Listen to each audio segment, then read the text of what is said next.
Здравейте! Не мога да повярвам, че това се намира в България. Уникално юртино селище, ново, сега го откриват. Намира се до Велинград. 3 вида юрти с луксозни ресторанти, басейни. Ще ви покажа повече. Огромен животински парк. Над 100 вида юрти, 100 броя юрти.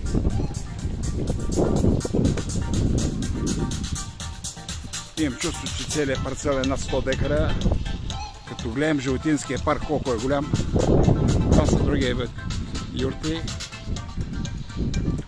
Тук говорих с едно момиче от персонала. Разпитих е, тя каза, че първо го разкриват. Има някакви рекички създадени. Сега откриват две нови реки. Едната е за плуване с дюшеци, басейни, а другата е огромна река, която ще бъде за лодки. Чак да ви покажа някакъв страхотен ресторант, който и да не ти се яде, няма как в тази обстановка да ядеш. Само информативно за сега обзаведени луксозно са само 13 бокала, въпреки че са стотина. И цената е 240 лева за една юрта за 4 човека с пълно изхранване. Пълен пансион. Погледнете се какво става. Погледнете. Няма как да ни го заснемам това. Спокойствие, тишина, кефти басейни, шезлонги дървени,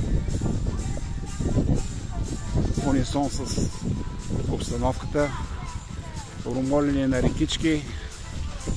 Сега отиваме към животинската част. Страшно дълго видео оставам да се струва. Извинявайте за качеството, обаче духа силен вятър. Ето ги.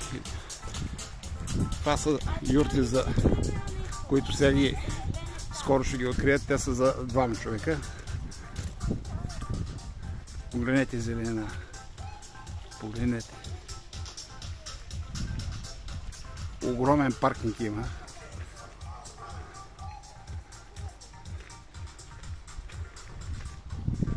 Ето ги тук тичат зайчета, козички, какво ли не.